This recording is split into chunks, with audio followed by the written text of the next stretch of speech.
전 세계 앞에서 한국이 망신을 당했습니다. 유엔 회의에서 발표한 한국 안건은 아무 반응도 못 얻고 사라졌습니다. 회의 후 외신 기자들은 의미 없는 제안이라 조롱했죠. 하지만 1년 뒤 그 안건은 유엔의 공식 정책이 되어 있었습니다.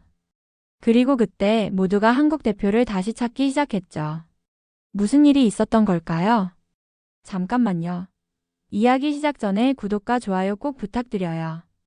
여러분의 작은 클릭이 더 많은 사람들에게 한국의 놀라운 이야기를 전하는데 큰 힘이 됩니다. 자, 그럼 본격적으로 시작해 볼게요. 저는 한국 외교부 소속 중견 외교관으로 작년 9월 유엔 기후안보 특별 세션에 참가하게 되었습니다. 기조 주제는 극한기후에 대응하는 도시 시스템 혁신이었고, 저는 서울에서 실제 운영 중인 재난 감지 대응 기술을 소개하기 위해 무대에 올랐습니다. 사실 처음부터 긴장됐습니다. 40개국 이상이 참가한 회의였고, 발표자 대부분은 미국, 독일, 영국, 프랑스 같은 주요 강대국의 대표들이었죠. 그 속에서 저는 상대적으로 작고 익숙하지 않은 국가의 외교관으로 비쳤을 겁니다. 하지만 제안 자체는 분명 실효성 있고 전 세계가 참고할 만한 내용이었습니다. 저는 한국이 어떻게 AI와 센서 기반의 실시간 기후 대응 시스템을 도입했고 그 시스템이 서울의 시민 생명을 어떻게 지켜냈는지를 사례와 수치로 설명했습니다. 정확히 12분간 모든 발표를 마쳤고 긴장된 표정으로 다음 반응을 기다렸습니다. 그런데 이상했습니다. 회의장은 적막했고 마이크를 켜는 사람도 없었습니다. 순서상 제 발표 뒤에는 토론이 이어져야 했지만 아무도 입을 열지 않았습니다. 몇 초의 침묵 후 프랑스 대표가 제 쪽을 힐끔 보더니 웃으며 말했습니다. 실제 도시 규모에 비해 적용 범위가 너무 작지 않습니까? 그 말에 주변 몇몇 대표가 고개를 끄덕였고 그중 한 명은 노골적으로 하품을 하기도 했습니다. 그 순간 마음이 철렁 내려앉았습니다. 독일 대표는 발표 중간에 자리를 떠났고 심지어 영국 대표는 메모를 하면서 고개조차 들지 않았죠. 그리고 마지막으로 의장국이었던 캐나다 대표가 마이크를 잡았습니다. 그는 단정한 표정으로 이렇게 말했습니다. 한국 안건은 참고사항으로 분류하겠습니다. 다음 안건으로 넘어가겠습니다. 그 말은 회의록에 남기지 않겠다. 즉, 이 안건은 공식론의 대상이 될 가치가 없다는 뜻이었습니다. 순간 머릿속이 하얘졌습니다. 제가 방금까지 열정을 다해 발표한 내용은 존재 자체가 지워지는 셈이었으니까요. 회의가 끝나고 숙소로 돌아왔을 때 저는 혼자 화면을 반복해서 돌려봤습니다. 내가 뭔가 실수했나? 표현이 부족했나? 내용이 틀렸나? 하지만 아니었습니다. 데이터는 최신이었고 구조도 명확했습니다. 문제는 단 하나였죠. 그들은 한국의 이야기를 들을 준비가 되어 있지 않았다는 것. 그날 저는 뼈아프게 깨달았습니다. 우리가 무엇을 준비했느냐보다 그들이 우리를 어떻게 보고 있느냐가 더 중요할 수 있다는 사실을요. 그리고 그날의 조용한 무시는 예상보다 훨씬 거대한 반전의 시작이었습니다. 그들은 정말 한국이 그렇게 별 볼 일 없다고 생각했던 걸까요? 그 회의 이후 저는 며칠 동안 서울 본부와 연락하며 이번 발표가 어디서 문제가 있었는지 계속 점검했습니다.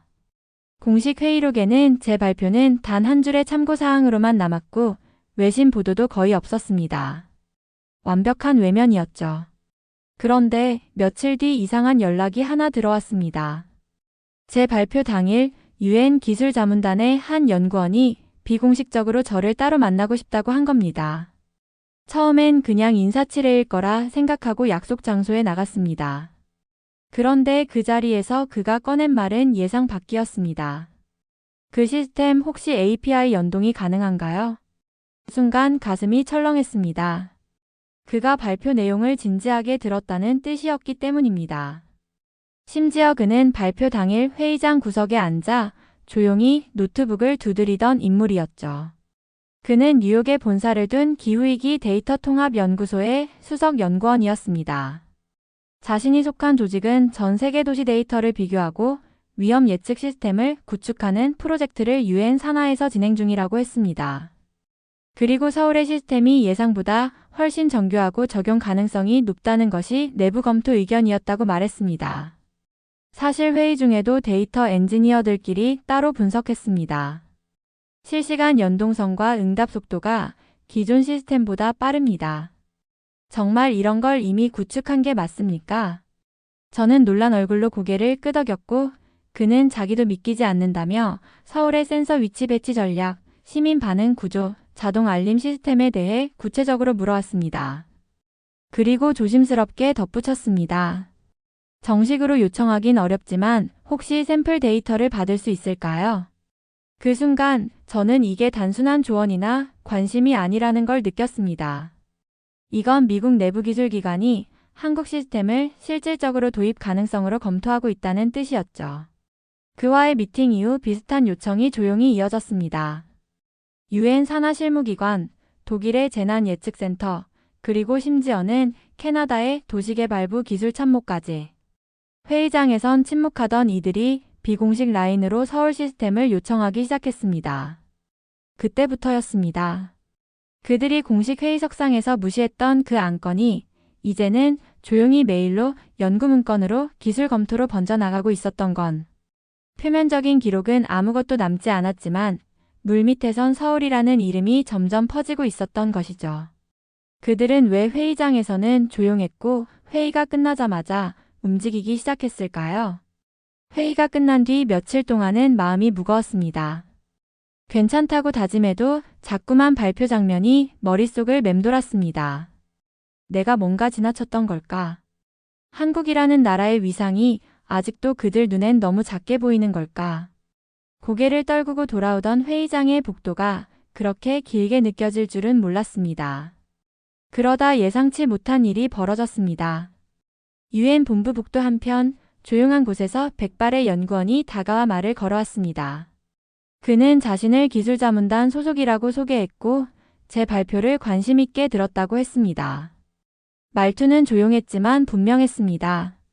그는 서울의 재난 대응 시스템을 따로 검토하고 있다는 말을 꺼냈고 회의장에선 침묵했지만 기술팀 내부에서는 다른 의견이 오갔다는 이야기를 전해주었습니다. 그가 내민 명함에는 도시전산 시스템 분야에서 손꼽히는 기관 이름이 적혀 있었고 그 자신도 여러 국제 보고서에 초안을 잡는 실무 전문가였습니다. 그와의 짧은 대화를 계기로 저는 처음으로 회의장 밖의 진짜 흐름을 보게 됐습니다. 그날 저녁 그는 조용히 저를 근처 카페로 초대했습니다. 회의장과는 전혀 다른 분위기 속에서 그는 제안서를 꺼내 보여주었습니다. 그 문서에는 서울 시스템 연동 가능성 사전 검토라는 제목이 적혀 있었고 내용은 예상보다 훨씬 구체적이었습니다. 서울의 시스템이 타국 도시 네트워크와 통합될 경우 기존 대비 43% 빠른 초기 대응이 가능하다는 분석이 포함돼 있었죠. 그리고 이런 문장이 눈에 들어왔습니다. 서울 시스템은 현재까지 분석된 모델 중 가장 빠르고 실용적이며 즉시 적용 가능한 구조를 갖고 있다. 그 순간 가슴이 뜨거워졌습니다. 회의장에서 아무도 대답하지 않았던 그 안건이 이렇게 조용히 기술팀 안에서는 핵심 모델로 검토되고 있었다는 사실. 하지만 동시에 이상한 감정도 함께 올라왔습니다. 왜 그들은 그 자리에서 말하지 않았을까? 왜 모두가 침묵 속에서 단지 참고사항으로만 처리한 걸까? 그 연구원은 그 이유에 대해 이렇게 설명했습니다. 한국이 맞는 말을 해도 회의장에서 공식적으로 인정하기 어렵다고요. 정치적인 역학관계, 이미 준비된 안건들, 그리고 국가 간 체면 문제. 그 모든 것들이 저 같은 사람의 발표를 가볍게 만들어버린다고 했습니다. 말은 이해했지만 납득은 되지 않았습니다. 기술의 진정성보다 발언자의 국적과 출신이 우선되는 세계. 그 구조 안에서 한국이 가진 데이터와 경험은 늘 참고용으로 밀려나 있었습니다. 하지만 한편으론 확실히 보였습니다. 비공식이었지만 변화는 시작되고 있었습니다. 메일로 전달된 문건, 따로 요청되는 시뮬레이션, 그리고 조용한 질문들. 그들은 공식 석상에선 고개를 돌렸지만 막상 필요한 건 한국이 만든 그 시스템이었습니다. 회의장에서 내가 발표했던 말들. 그들이 듣지 않던 그 순간에도 실제로는 누군가가 계속 듣고 있었다는 사실을 그제야 깨달았습니다. 그리고 바로 그 순간부터 내가 발표한 그 안건이 아주 조용히 세계를 움직이기 시작했죠. 서울 시스템에 대한 비공식적인 관심이 퍼져나간 건 분명했습니다. 메일로 질문이 오고 파일 요청이 하나둘 들어왔습니다. 기후 데이터에 관심이 있던 연구기관, 도시기술을 검토 중이던 유럽 컨설팅 그룹, 심지어 북미 방재청 산하 실무진까지 회의장에서 아무 말 없던 사람들이 조용히 찾아오기 시작했죠. 처음엔 그게 반가웠습니다. 내 발표가 누군가에겐 여전히 의미가 있었구나. 단지 회의장 분위기에 눌렸을 뿐이지 실제로는 가능성을 본 사람들이 있었구나. 하지만 기대는 오래가지 않았습니다. 서울 시스템에 대한 검토가 본격화되자 뜻밖의 반응들이 다른 쪽에서 터져나오기 시작했습니다. 어느 날 오후 회의장 근처의 커피 라운지에서 프랑스 대표단의 기술 담당 보좌관이 제게 다가와 무표정하게 물었습니다. 서울 시스템이 그렇게 완벽하다면 왜 지금까지 아무도 관심을 안 가진 거죠?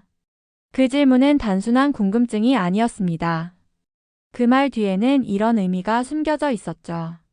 진짜 좋았다면 진작에 누군가 가져갔을 것이다. 지금 와서 뜬금없이 반응이 오는 건 오히려 의심스럽다. 그와의 짧은 대화를 시작으로 비슷한 반응이 연이어 이어졌습니다.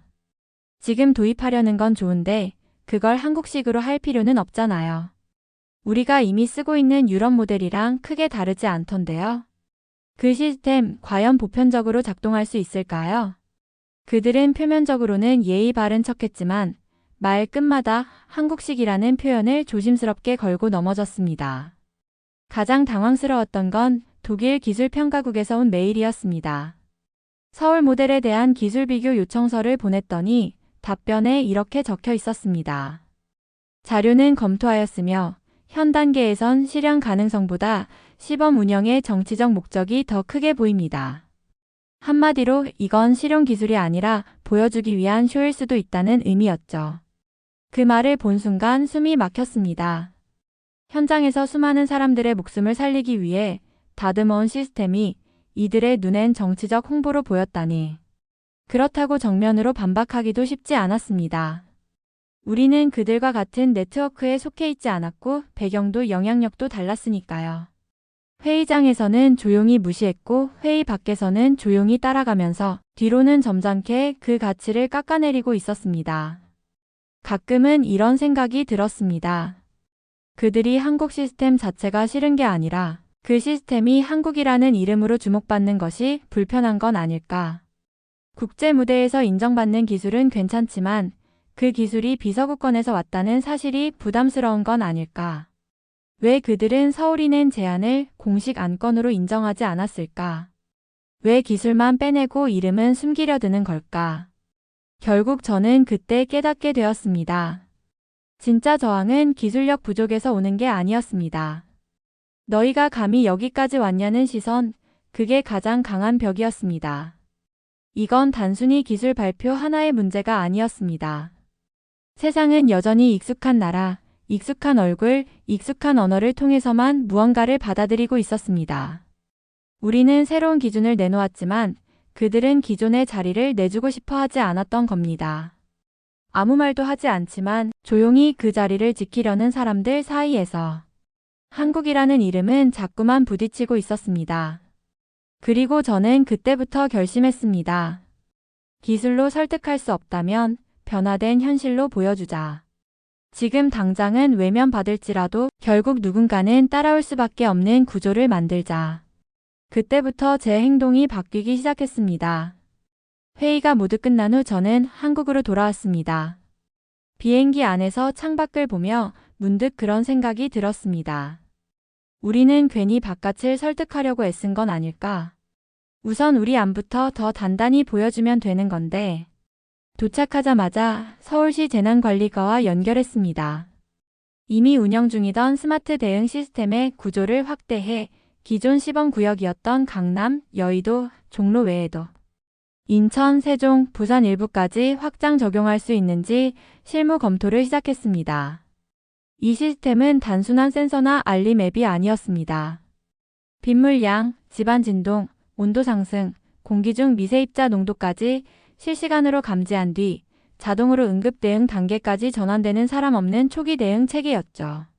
기존엔 정해진 지역 몇 곳만 실험적으로 운영됐지만 이번에는 정말로 서울 전역을 대상으로 완전한 통합 테스트에 들어갔습니다. 처음엔 당연히 반발이 많았습니다. 예산 문제부터 시민들의 동의, 공무원들의 피로감까지. 이게 무슨 국가대표 과제도 아니고 왜 갑자기 이걸 전국적으로 하냐는 말도 나왔고요. 하지만 하나하나 설득했습니다. 우리가 만든 이 시스템이 단순한 기술이 아니라 국가 신뢰의 얼굴이 될 수도 있다는 걸. 그리고 첫 성과는 생각보다 빨리 찾아왔습니다. 8월 말 서울 동부에서 갑작스럽게 쏟아진 폭우로 하수구 역류와 도로 침수 위험이 높아졌을 때 시스템은 비가 내리기 시작한 지 3분 만에 동작구 일부 지역에 도로 통제를 자동 지시했습니다. 현장 출동 없이 감지 판단 알림 통제까지 모든 단계가 자동으로 작동한 첫 사례였습니다. 당일 뉴스엔 나오지 않았지만 해당 구간의 침수 피해는 0건. 평소 같았으면 차 몇 대는 물에 잠기고 민원 전화로 구청이 마비됐을 상황이었죠. 그 일이 있고 나서부터였습니다. 서울시 내부 보고서에 예상 이상이라는 단어가 붙기 시작했고 행정안전부에서도 타 지자체의 자료 공유 요청이 들어왔습니다. 그리고 가장 놀라운 일은 그로부터 한 달 후에 벌어졌습니다. 이번엔 제가 따로 연락하지도 않았는데 UN 기술실 무단의 서기국에서 서울 시스템의 추가 운영 결과 자료를 요청해온 겁니다. 처음엔 단순한 관례성 요청인 줄 알았습니다. 그런데 메일 마지막 줄에 적힌 말이 눈에 띄었습니다. 다음 분기 정책 보고서 초안에 참고할 수 있으면 좋겠습니다. 회의장에서는 무시했던 그 시스템을 이제는 그들이 정책 문서 안으로 자연스럽게 끌어들이려는 모습이 보이기 시작한 거죠. 사람은 바꾸기 어렵지만 현실은 바꿀 수 있다는 걸 그때 알게 됐습니다. 더 이상 설득할 필요도 없었습니다. 단지 우리가 먼저 보여주면 되는 일이었습니다. 지켜보고 있는 사람들이 분명히 있었으니까요. 어쩌면 이 시스템은 그들에게는 한 번쯤 넘어가고 싶은 선진 기술이었을지 모르지만 우리에게는 사람을 지키는 약속이자 한국이 한국답게 만든 방식이었습니다. 그리고 이 약속은 그들보다 우리가 먼저 믿기로 했습니다. 서울 시스템의 실험이 성공적으로 진행된 이후 저는 일부러 그에 대해 어떤 언론 인터뷰도 하지 않았습니다. 국내 기사 한두 개만 짧게 나갔고 그마저도 큰 화제가 되지는 않았죠. 하지만 보이지 않는 반응이 천천히 수면 위로 떠오르기 시작했습니다. 먼저 일본에서 연락이 왔습니다. 동경방재청 소속 실무자가 한국을 방문하고 싶다고 했고 서울 시스템 구축 과정을 둘러보는 기술 시찰 일정을 정중히 요청해 왔습니다. 이건 흔한 일이 아닙니다. 기술 협력은 있어도 일본이 먼저 배우겠다고 오는 경우는 매우 드물었거든요. 그리고 얼마 지나지 않아 싱가포르 정부 산하 스마트시티 본부에서도 서울시로 자료 요청이 들어왔습니다. 그들은 현재 자국 도시관리 시스템을 전면 개편 중인데 서울의 방식이 가장 현실적으로 복제 가능한 사례라고 판단했다고 했습니다. 심지어 한 유럽 기술 포럼에서는 한국의 시스템을 공개적으로 인용한 보고서가 발표됐습니다. 제목은 아주 짧았습니다. 한국 예측에서 실행까지 가장 짧은 거리. 거기에는 제가 회의장에서 말했지만 아무도 반응하지 않았던 그 수치와 그래프들이 고스란히 들어 있었습니다. 단 한 단어만 바뀌었죠. 그때는 참고사항이라던 그것이 이제는 우선 채택 대상이라고 표기돼 있었습니다. 한참을 멍하니 그 보고서를 바라봤습니다. 기분이 이상했습니다. 분명 똑같은 내용인데 이제는 반응이 달랐습니다. 그들이 생각을 바꾼 걸까요? 아니면 이제야 필요해졌기 때문일까요? 어떤 이유에서든 변화는 시작됐습니다. 그리고 그 변화는 전혀 요란하지 않았습니다. 그저 조용히 따라오기 시작했을 뿐이었습니다. UN 기술국에서 두 번째 메일이 왔을 땐 이미 그들은 서울 시스템을 비교 검토 항목이 아닌 적용 모델의 예시로 분류해놓고 있었습니다. 사실상 국제정책 문서 안에서 공식적으로 인정된 것과 다름없는 처리였죠. 제가 처음 회의장에서 무시당하던 그날 아무 말 없이 고개를 숙였던 사람들. 회의 끝나자마자 조용히 시스템을 요청하던 사람들. 이제 그들 모두가 서울처럼 바꿔보자는 이야기를 하고 있었습니다. 어떤 변화는 그렇게 시작됩니다. 시끄럽지 않지만 한 번도 빠짐없이 정확하게 흘러갑니다. 그리고 그 흐름의 시작이 한국이었다는 사실은 이제 더 이상 숨길 수도 부정할 수도 없게 되었습니다. 사람들은 결국 가장 빠르게 움직인 곳을 따라옵니다. 그리고 이번에는 그 출발선이 한국이었던 겁니다. 아무도 박수를 치지 않았지만 세상의 시선은 이미 서울을 향해 움직이고 있었습니다. 처음엔 단지 발표 하나가 실패했다고 생각했었습니다. 하지만 지금 돌아보면 그날의 침묵이 오히려 시작이었고 그 무시는 가장 조용한 주목이었습니다. 한국은 끝까지 설명하지 않았고 대신 보여줬습니다. 말보다 결과를 먼저 꺼냈고 자신을 증명하려 애쓰지 않았습니다. 결국 바뀐 건 세상이었습니다. 이제 저는 확신합니다. 우리는 목소리를 높이지 않아도 충분히 기준이 될 수 있는 나라라는 걸. 한국은 더 이상 따라가는 나라가 아니라 누군가를 이끄는 나라가 되어 있었습니다. 여러분은 이에 대해 어떻게 생각하시나요? 여러분의 의견을 댓글로 남겨주세요. 영상이 유익했다면 좋아요와 구독 잊지 마시고요. 알림 설정도 해두시면 앞으로 더 재미있는 이야기로 찾아뵐게요. 오늘 하루도 행복하시고 다음 영상에서 만나요.